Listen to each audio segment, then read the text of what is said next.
We're ready.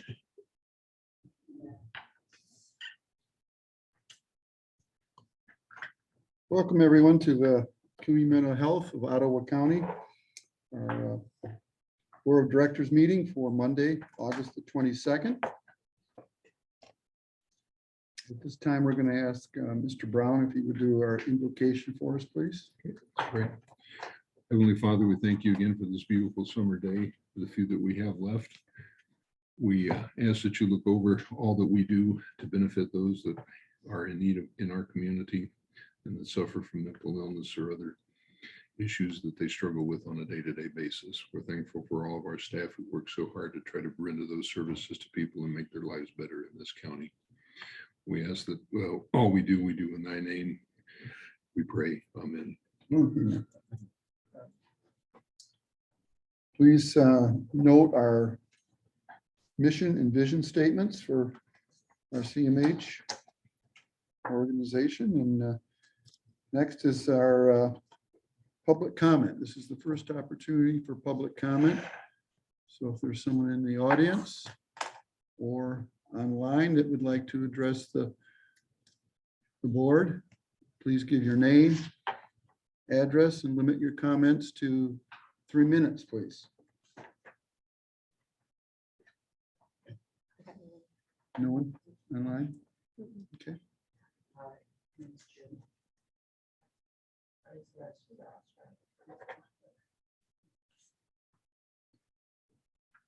Next is our consent items.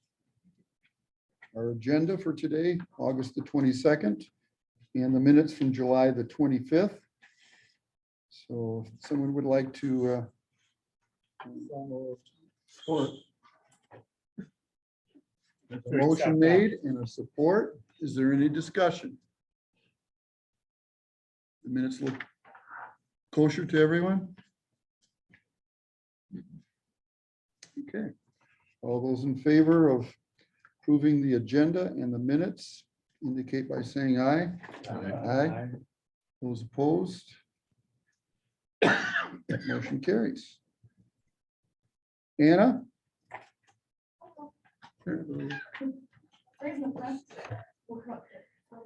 So today, Millage update. for the millage update, Yeah. we're going to have Chelsea Eisenmore talk about our certified community behavioral health clinic.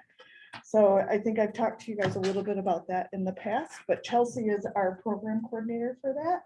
So she's going to give you a little more thorough update of year one of CCBHC for Oh. us. Yeah, so like Anna said, my name's Chelsea. I'm the project director for the CCBHC grant.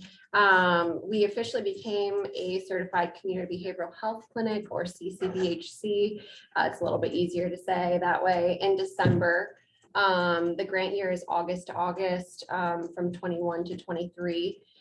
So we're actually wrapping up year one of the grant, which is exciting. I can't believe it's already been a year.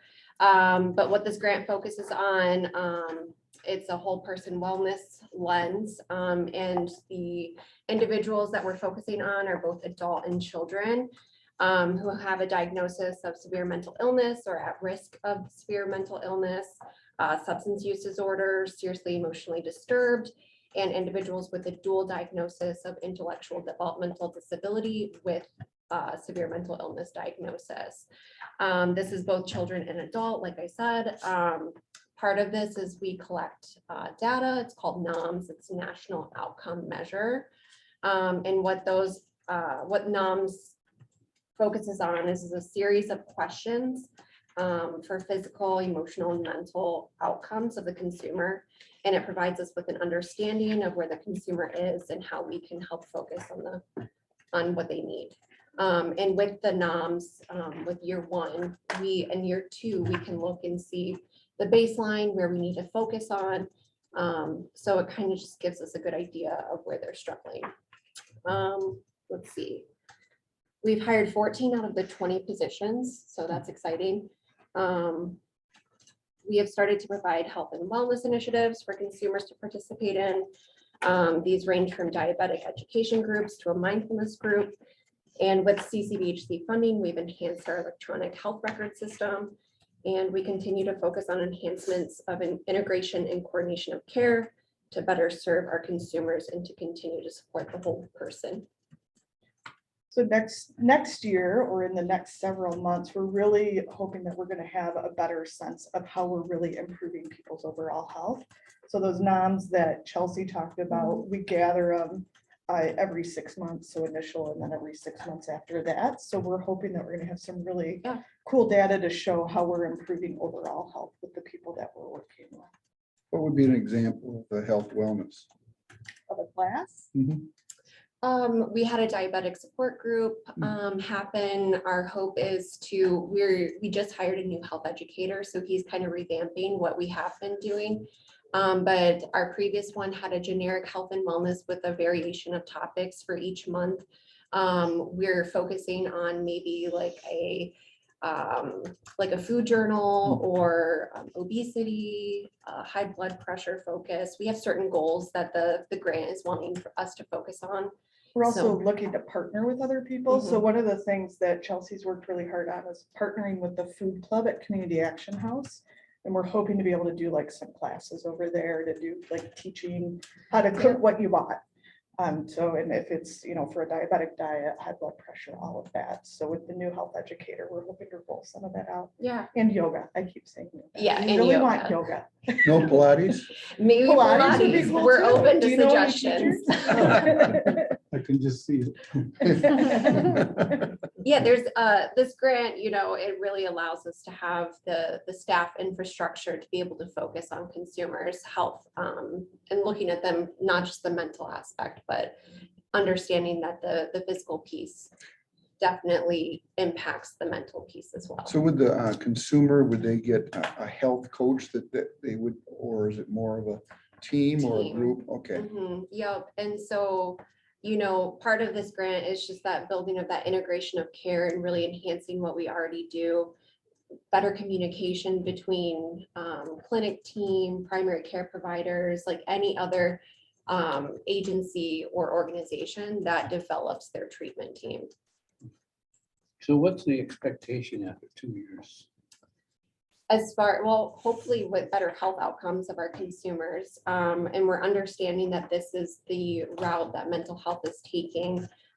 So future funding, we're going to be applying again.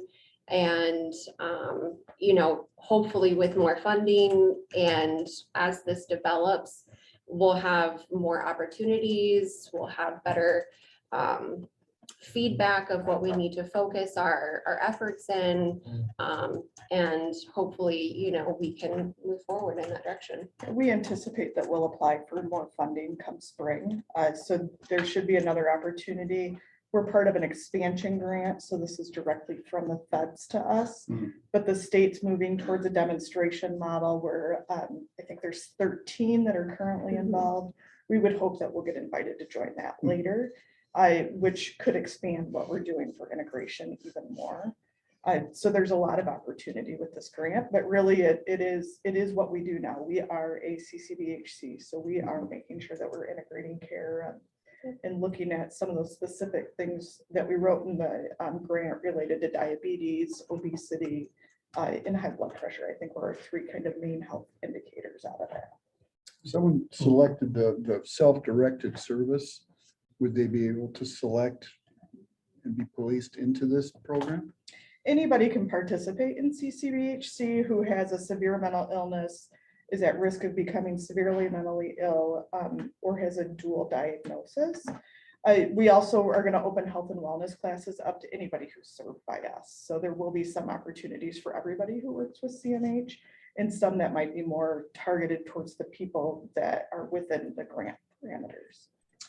I know one of the things that they measure is emergency room utilization. The more you integrate someone into primary care with mental health, you're hoping that somebody's not just sending people to the emergency room and they can sit there for long hours, and it's extremely expensive, the healthcare. It's poor service and it's very expensive. So Yeah, absolutely. And I think a lot of our positions, we have community health workers on staff, we have peer support specialists, we have recovery coaches. So, all of that conversations and making sure that they understand that there's resources, linking them to primary care providers. that's a big focus. Okay, any other questions for Chelsea or Anna? Sounds good. Great, Great. thank you guys. Thank you.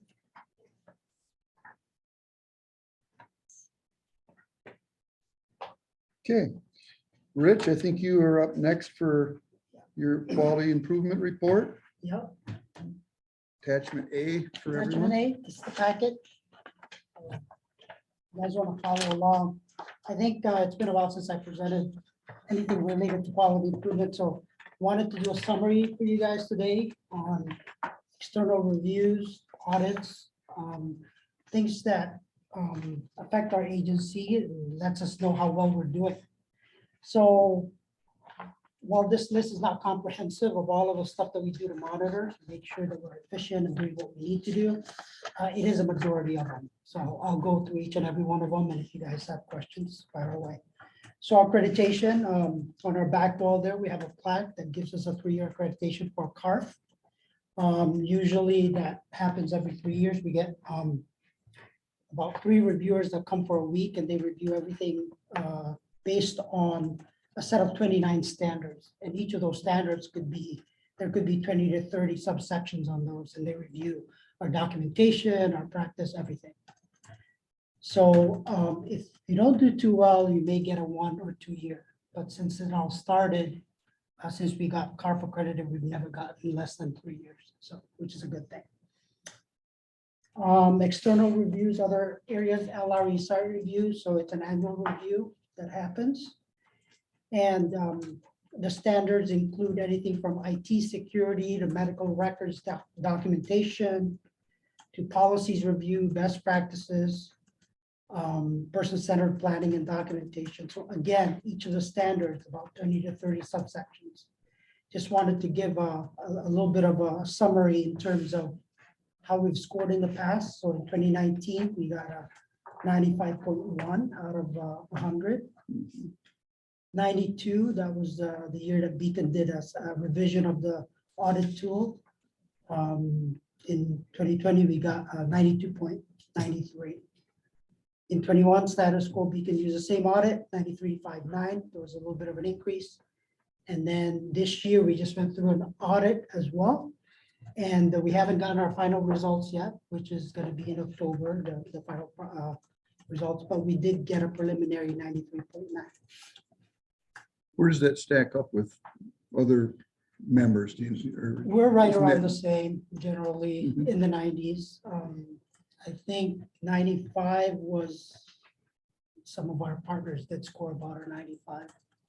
So we're pretty close. Over 90s we'll take any day, because there's always changes to the Mhm. standards. The Mdhs waiver audit, so that reviews our SED, our serious emotional disturbance group waiver, and then HSW, and then the children's waiver program. There's also a second component of that audit, which is the SUD audit. And that is just administrative, so there's no medical records reviewed in that. And then what MDHS does is they take a 10% sample of all the charts and goes through their standards and review it. So as far as the results that we get, we would get like, hey, Ottawa, out of, the regional results, is Ottawa, you got this wrong or this wrong, give us your plan of correction, how you want to fix it. So we get 1 or 2 things on that report, which we address. So the one thing that has changed recently is now the LRE is doing the CWP, the Children's Waiver Program. We used to do that, MDHS used to do that with just the CMH, but now that's done regionally as well. So HSAG, I'm sure you guys have heard of that, which is Health and Services Advisory Group. They have 2 components to this audit. They have a performance measure validation. So our Mdhs, the quarterly report that I present to you guys, the out of 95%, we have to get 95%, and then it's always green or red or whatever. That's part of that. So we have to do that in order to comply with HSAG. And then a second component of it is the compliance audit. So in terms of the performance measure validation, what they do when they audit us is they look at how we calculate those numerators and denominators for the different indicators. And they actually look at our programming and our reports. So they want to validate that we're calculating it correctly and using the criteria that they set forth for our. So in terms of the compliance review, there are 13 standards that they review in 2 years. So the first year, they'll review the 6 standards or 7, depending on if they have time. And then the second part of it, they'll review the second half. Okay, so in terms of 21 to 22, we did the audit and the report is to be delivered to us in October. So we don't have that yet. In terms of 2020 and 21, they reviewed standards 1 to 6. And of the 6 standards, 53 were met regionally and 12 were not, so 82% compliance. And then the results for the next standard is due in October. So we'll wait on that. As far as 2020 and before that, all standards added together, 262 out of 269 for the entire region, so 97% compliance. So there is a period of plan of correction within the HSAG that they allow you to fix. Another form of review is our Medicaid verification. So the LRE gets a sample of encounters. I do believe they're more than 10% in terms of encounter files right now that they sample. And what they look at is they verify the service occurred. They also look at cost and proper documentation. If there are issues that are identified, the LRE will reach out to the CMHs for us to resolve that. We'll work with whoever. If there's a take back, we work with a provider, etc. In addition to that, we also do an internal Medicaid verification. So we also take a sample out, but we only do 5% because it's already on top of what the LRE does. And our compliance team, Kristen Hennings being the coordinator for that, she will pull a 5% sample. We try to include new providers in there so that we can get a gauge of how well they're billing or how well they're putting documentation in the system as well. So another report that happens quarterly is our Oig report. We are required to submit to the PIHP and then onto Mdhs data mining activities to potentially identify areas where there might be overpayment. So the LRE pulls a set of reports that could include a series of data points that they monitor. So things like inpatient codes overlapping with other codes, because if you're an inpatient, you shouldn't get any other codes, right? I mean, that's just one of the things that they monitor. They look for duplicate services because that could be a potential overpayment. If they already got paid for one service, why would they get paid for the other? So those are things that we do quarterly and submit our explanation and work with the PIHP on. My fast reviews, they're offer technical assistance to anybody requesting sort of evaluation on some of our evidence-based programs. So the last audit that we did was to review our locus implementation. So that's a tool that we use for level of care utilization in terms of our MI adult population. We did really well on that audit. I think everybody in the region has completed it now. And so we're going to have a regional meeting to talk about the scores next month. We scored a 44 out of 60. The total of and our mean score is 3.6 out of 5.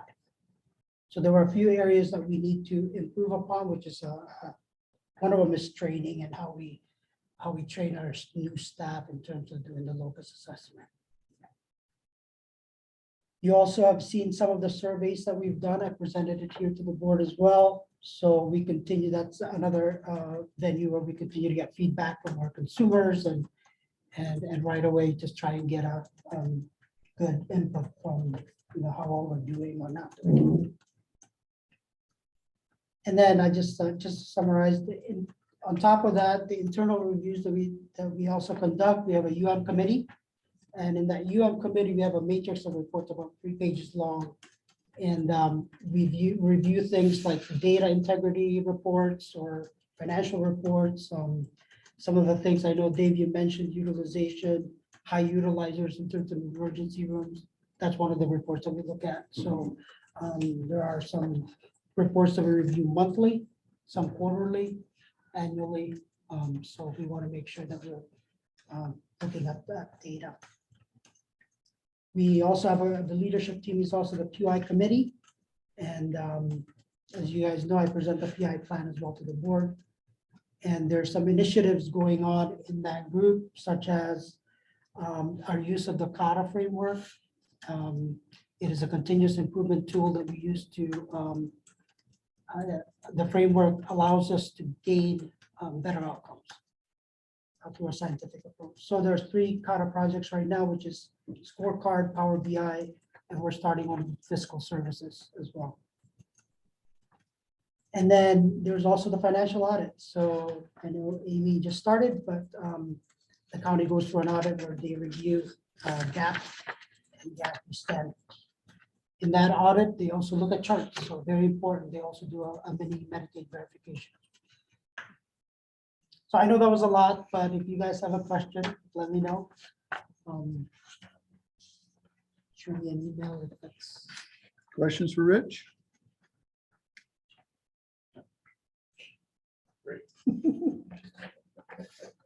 Thank you. Thank you much.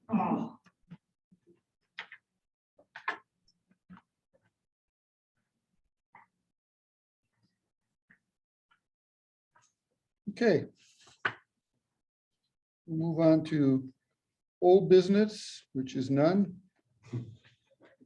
New business, starting with our contracts. First one is service contracts, attachment B. Sure. A little over half a dozen of them there, huh? Yeah, a little bit more than normal. Before I start, I want to introduce you all to Gina Kim. She's our new contract manager. So she is in today to observe. I'm going to continue presenting contracts in the future, but she will be here periodically if I have a scheduling conflict. So she is in week 3. And I think when I first started with CMH, somebody at the board told me that you can consider yourself new for 2 years. So I've told Gina that as well. It's a lot. It's a Gina's lot. already sent me something. All right, good. No, she's jumped right in and Yeah, she's she doing is. great so far. Welcome. Oh, yes. So 4 contracts, we'll start at the top and work our way down. We've extended Grace Momentum Center. It's a renewal of our social rec program that we have had for quite a few years with Millage funding. The next is Heritage Homes, also a social rec program with Millage. Howling Cornerstone Drop-In Center is a peer-run drop-in center that provides social supports that we are renewing as well with Millage. Indian Trails Camp, I guess Life Enrichment is our other social rec program that we'll be renewing with Millage. We have Kenzie's Bee Cafe. This is a new contract that we will be starting in October for supported employment. It is a new cafe located in Grand Haven that will be employing individuals with intellectual and developmental disabilities in a coffee shop setting. That's what we were talking about, isn't it? Yeah. Lynn, did you want to add anything about that, or just that for the LRE and partial millage funding that we'll be using for not the supported employment part? Yeah, I'll bring that up in my Okay. director's report. Okay, thanks. Ottawa County Department of Public Health is a renewal of a grant for integrated health and behavioral health coordination with pathways to better health. It's for a community health worker that will be located at the Public Health Department. We have our last social rec program, Pioneer Resources, also a renewal using our Millage funding. And then our last one on the list is PT Solutions. That is a renewal contract. They provide physical therapy, temp services. In the social rec programs, do we have a sense of how many consumers we're serving in those programs? I do not. We do. have that. So Anna keeps track of the cumulative people that have been served since we started, but on an annual basis, how many people we're serving. They're serving through those programs. Okay. Yeah, just curious what the numbers look like. On Kinsey's, do we know how many, the right way to ask the question, how many employment opportunities they will have available for people? It's a newer program, so I think Right. that we don't have a, It's on their website. yeah, we don't have a full sense of what their need will be or how many people will be employed there. We don't have anybody presently, any of our consumers that are employed there. No, so the shop hasn't opened yet. They're planning on a Interesting. late September, early October opening. I would guess probably between 10 and 15 individuals with disabilities will be employed on a part-time basis. And then the plan is to have that program be a supported employment program so that people it sounds learn like this. it'd be a really Yeah. Great opportunity. Yeah. so. So there'll be people coming, transitioning in, and they also, they likely will hire some people permanently. We do, I'm on the interview committee. Oh, there you go. We meet Thursday to interview the assistants. Mhm. Glad you're talking. Do something. That's right. My wife goes, do you have any more we can do? Yeah. Oh, my. Okay, all right, thanks. One question. Yeah. The Momentum Center, I see that we give 290,000. You know approximately what their total budget is and what percentages CMH of Ottawa in terms of supporting that organization? And that's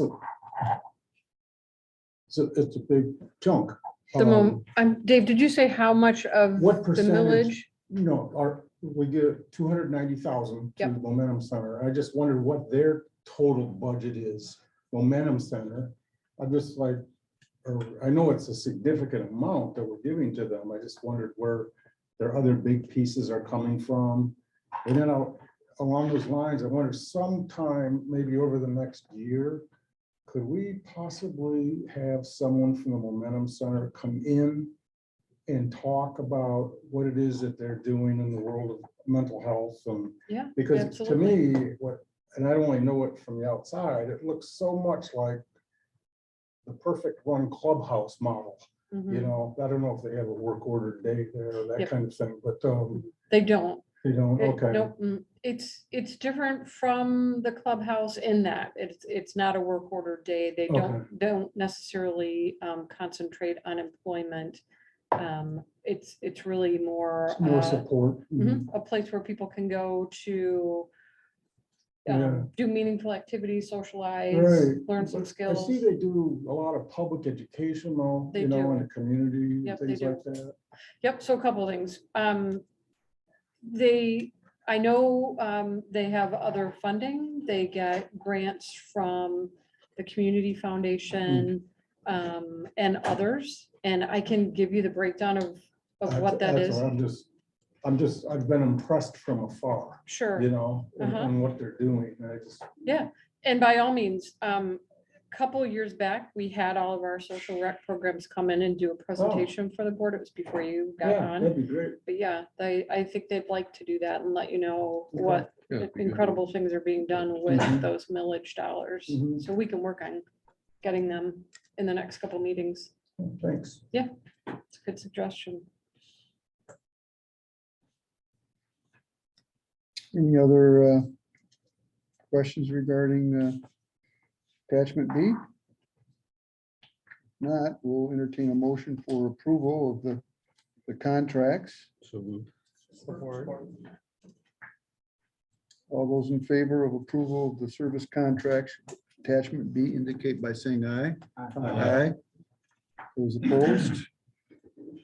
That motion carries. Next is attachment C.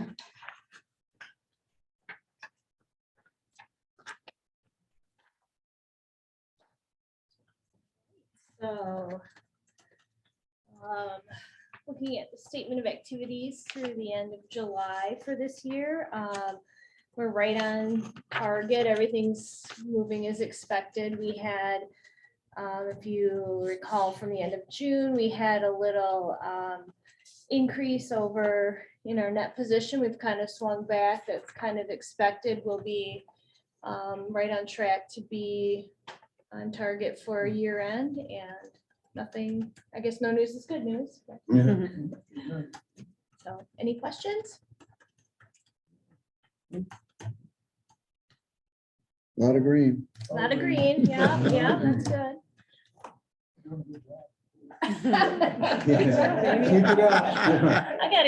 I got a couple of years before I have to worry about being not new. I'll take it. Right. All right, if there's no other questions regarding the financial statement, attachment C, entertain a motion for approval. For The motion and support. All those in favor of approval for July's financial statements indicate by saying aye. Aye. Those opposed, that motion carries. And then we have our bucket report.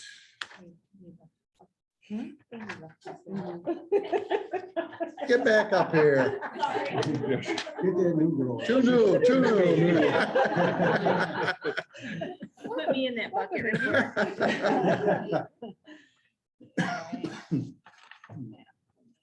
Attachment D. Sorry, I didn't print it out. Yes, yeah, okay. All right, thank you. Any questions?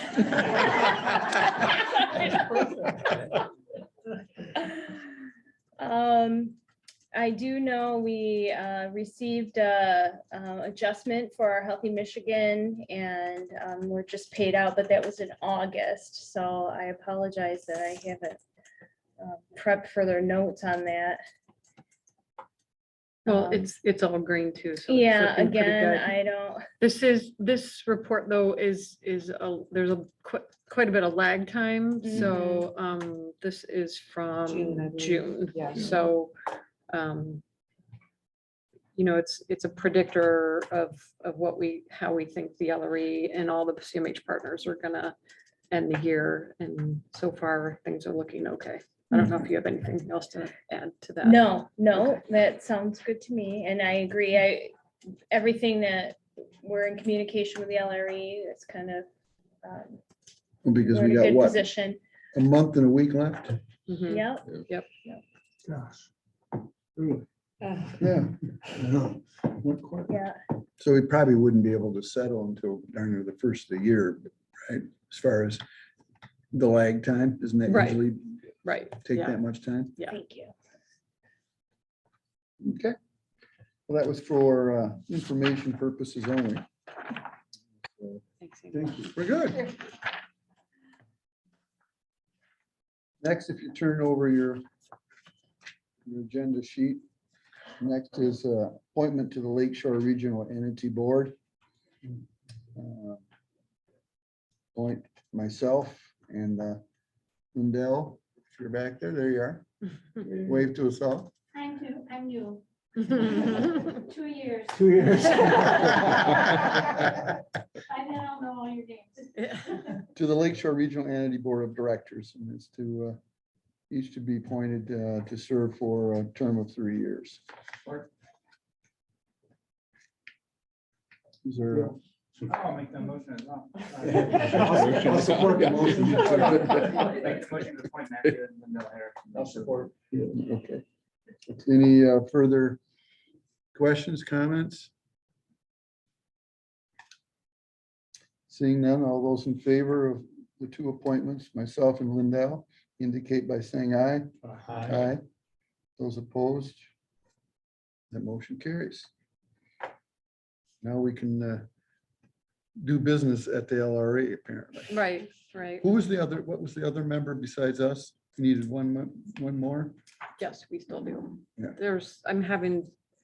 We had some conversation about one of the PEG being one of Oh, the yes. previous board members, but it looks like she's not going to be able to serve. Okay, all right. Your report, Lynn. So from the state, not a whole lot of new information for you. I've said every single month now for quite a while that staffing continues to be one of the biggest issues, and there aren't a whole lot of really good answers for staffing at the moment. We did learn, I had a directors forum meeting that's part of the board association 2 weeks ago, and Dr. Millage, who's in charge of the state hospitals, was there.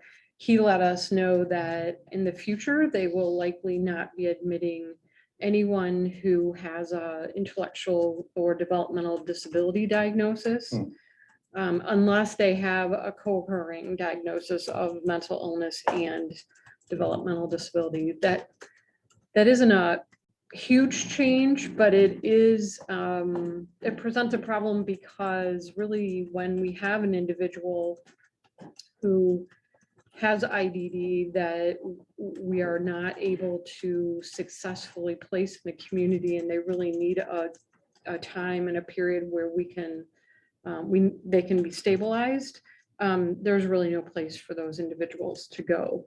Dr. Mellows was quoting the Michigan, the mental health code that talked about ICFMR facilities. So ICFMR, think way back, intermediate care facilities for individuals. The MR was mental retardation. It's the term now is intellectual and developmental disabilities. But that was the system. So think the regional centers. That was the system for folks with IDD who needed longer term care and really that stabilization. And those are gone. So Dr. Mello suggested we look at other states' ICFMRs, which doesn't seem like a good answer, does it? Not really. Nope. So Are the individuals that are they're in a hospital setting right now then? I mean, yes, sorts. So the state will no longer, are these people, they have no outside supports at all? They don't have family or? they do. other- Yeah, often they do. These are sometimes individuals that the CMHs are just really struggling to figure out what's going on. It could be a psychiatric issue. A lot of times it's a psychiatric issue and a behavioral issue combined. Maybe a mental illness diagnosis hasn't been given yet. Aren't the two really related? I mean, if there's a behavioral issue, It can be. isn't it? I mean, isn't the basis somewhere along the line going to be some manner of mental illness? Right. It could be, in not all cases, but Just a lot of times when we're looking for a state hospitalization placement with an individual with IDD, we've ruled out that it's a behavioral issue and something that we can, write a behavior program in order to help.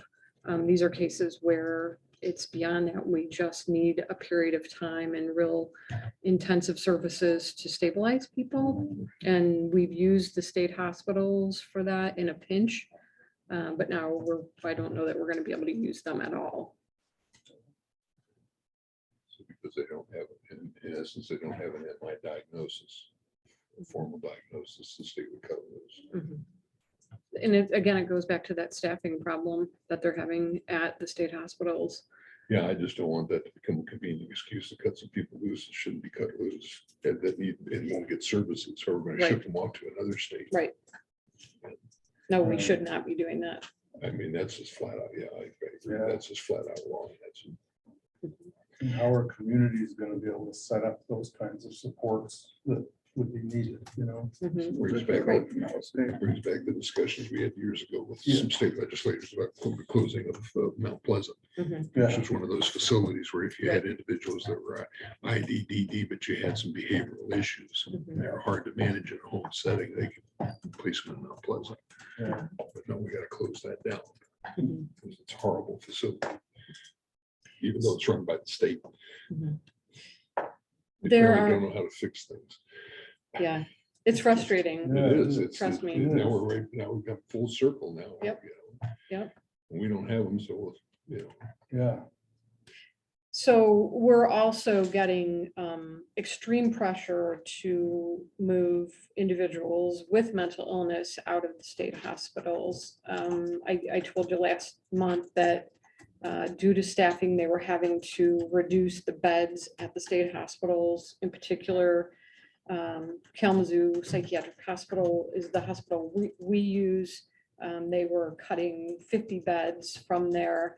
And so in the last month, we have been getting lots of pressure to move the individuals we have there out of the hospital. And by all means, that's what we want to do when the individuals are ready to go. Sure. The problem we're encountering is the lack of beds because of the staffing issue primarily.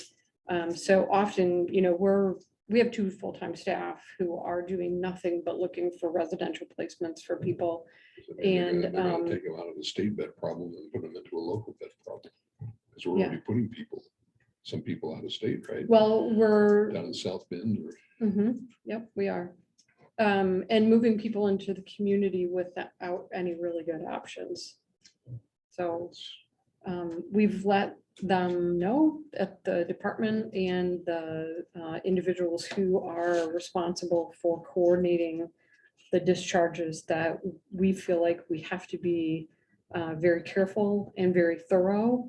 I think they want us to move quicker, but you know, we don't want to jeopardize the individual, and we certainly don't want to jeopardize the community by putting people. I would hope that you and staff, and in that context, that it's the individual that we're centered on and what's going to be best for that individual, that we're doing a very diligent job of documenting our concerns and Yes. issues with the state. We are, So we have a good document trail of that.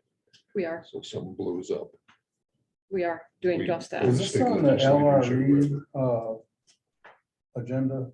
You know what I mean? Are they looking at like from regional eyes of the difficulty of bringing folks out of the hospital, finding better Well, community placements?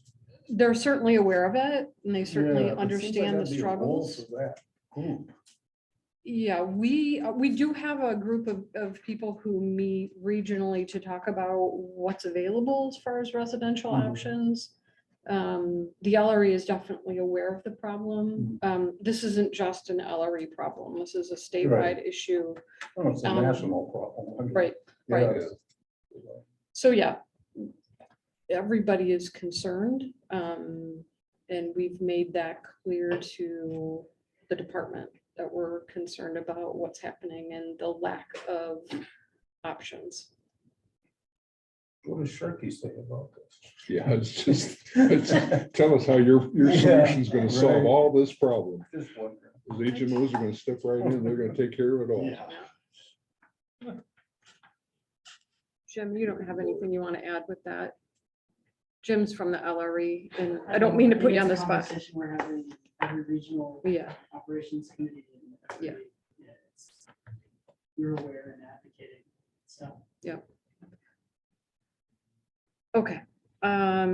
So from the regional entity, Lakeshore Regional Entity, just some updates. They're still working on the historical deficit. I wanted to make sure that you guys knew that Ottawa County is actually not impacted by that historic deficit. We are fully cost settled with the LRE.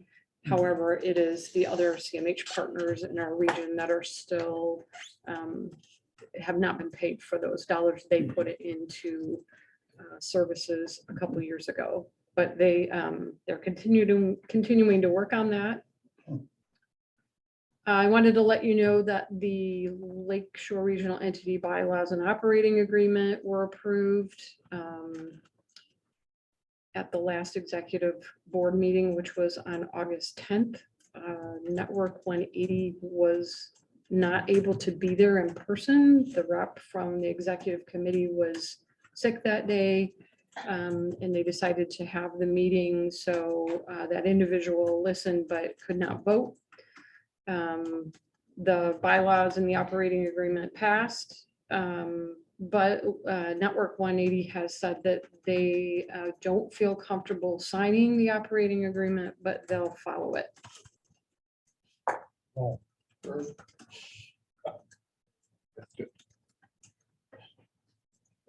Yep. If anybody has questions about that, let me know. You already know because you've appointed Matt and Lindell. That was one of the changes, that every CMH has 3 members on the board. Isn't that work 180 espouse what their hang up is about signing the agreement? They have said what their concerns were. They had several. In secret. No. I can give you their, You want to send them to me in an email? I can do that. Just curious as to what Yep. their issues are. Well, one of the biggest ones was the appointing of 3 directors from each. Representation. Yes, the representation. They're losing the majority representation. They're losing Enjoyed members. these past years. Yep. Pity. I think you got it. I think you got it right. All right, don't bother sending me. an Well- email. I think that's, we talked about now that you Yeah, said that's- that, that That's funny. jogs my memory now. Thank you. They also did not necessarily agree that CMH contracted agencies couldn't serve on the board. There were a few other issues that they had issue with, and I can send those to you or anyone else who It'd would be like to. interesting, it'd be interesting to hear from county council in terms of what it means when you say, well, I'm not gonna sign it, but I'll follow it. So now once you've followed it for a period of time, and you've set a precedence in following that agreement, what does it mean that you didn't sign it? Or maybe they should sign something that says they'll follow. You know, or, yeah, or I guess they could sign it under duress. I can't answer those questions, but I'll I keep you know. informed. I know.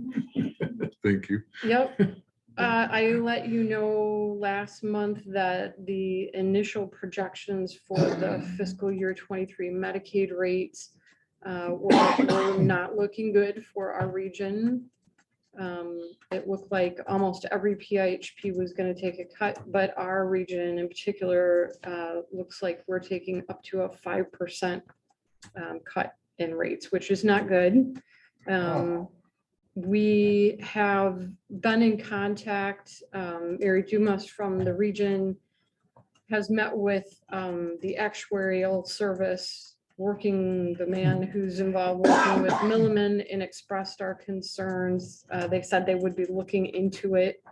My belief is we should also formally communicate to the department how that rate will impact us. We've had multiple providers already come to us asking for rate increases. They're pretty valid reasons. Staffing costs, I don't need to tell you, have skyrocketed. Inflation has skyrocketed, and so they're all asking for increases, which we can't support at the moment because we don't know what our rates are going to be for 2023. So I've asked people to be patient with us, and hopefully the department and Millman will listen to our concerns and make some adjustments, and I'll let you know. And the 5% cut comes as a result of Milliman's Mhm. efforts again, Mhm. once again. Somebody should start their own actuarial service and contract with you. We actually are, speaking of that, the Board Association is planning on securing a contract for their own actuarial service to look at how things are being done. And I know that Mary from the LRE has also is considering having a mini contract with those people, just so that we can kind of compare apple to apples. And it's a pretty complicated science. I'll keep you informed about that. From CMH, when we brought you the budget a couple of months ago, one of the areas we talked about funding and doing some spending is on millage savings. And I think I briefly mentioned that we would like to start a new program to help increase outpatient services for those agencies that we refer out to. So these are individuals who might call us with a mild to moderate mental health issue. They don't meet eligibility severity criteria for us to serve them. But we, and in those cases, we refer out to our community providers, if not the individual's health plan, Medicaid health plan. But this funding would be basically used as staffing grants to allow these various agencies that we already refer to increase the number of people they can serve. So I've talked to a couple of them, and they all feel that with additional funds through 2023, they would definitely be able to make an impact on the number of people they serve, and also reduce their waiting lists. So that's one area that I think millage savings can be well used. Another smaller place that I'd like to use millage savings is to help with some startup costs with the contract that Kelly talked about, Kenzie's Be Nice Cafe. They still have about $78,000 worth of equipment and supplies that they need in order to get up and running. So I think $20,000 will help them to purchase quite a bit of that equipment that will be used then to provide the supported employment services that we're planning on contracting with them. And we've done that at least 2 other times that we've helped out agencies with not all of their startup, but some of their startup costs.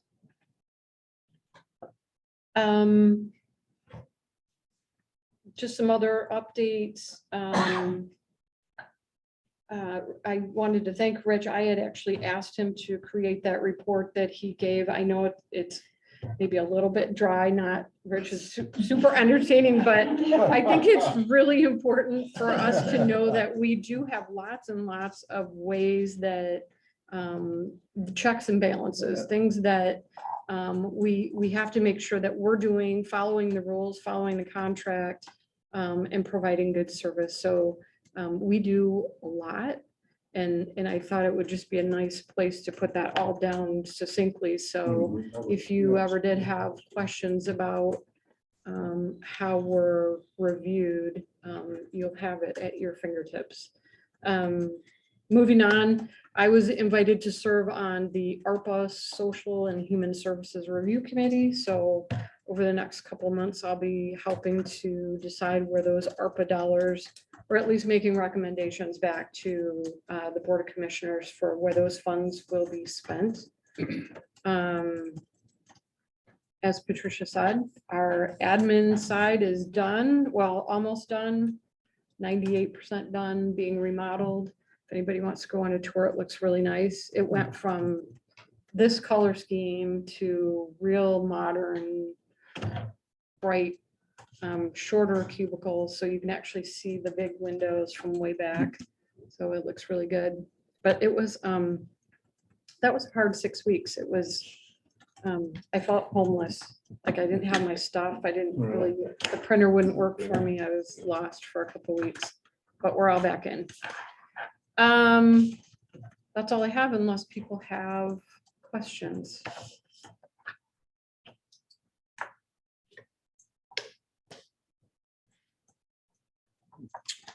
Seeing that there's no questions, make sure that you sign all these little forms here. You can do code of conduct, and I think there's conflict of interest, and then there's another one also. The ownership and disclosure, that's for the OIG form. So That's the one you're most concerned about, but I will keep it very. that's the one that you sign your One- checkbook over to? Yes, Your yes, your date of savings? birth and your social security luck. number. Really, I won't use it for anything. What is it, shopping? Where do we want to go shopping? So, but that has to be- deal with Yeah, CARF. yeah, that's and- federal. That's a federal regulation for anybody that has a financial interest in the organization has to be, have the background check. So And besides that, is there any general information? Meetings attended? Comments? Okay, seeing none, we'll go into public comment. This is the second opportunity for public comment. hey, Bruce Lee, would like to. Sure.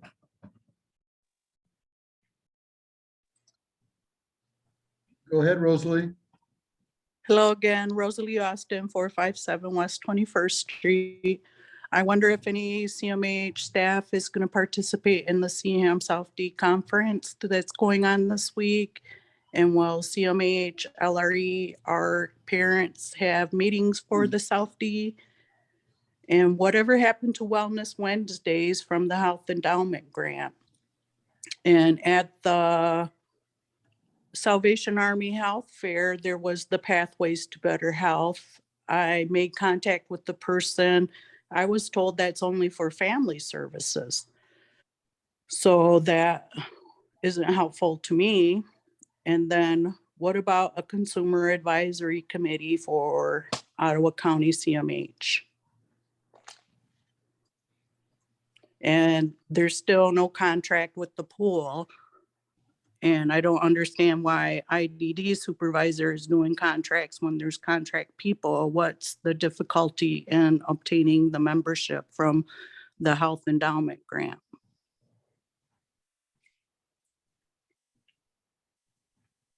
Rosalie, I can get back to you on your questions.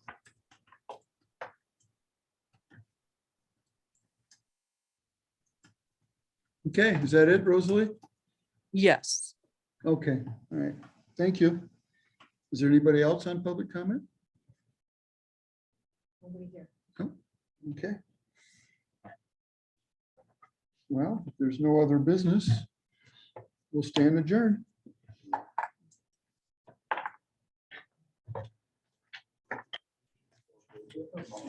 Gonna give tours. Yeah, you want to go back? Yeah. Super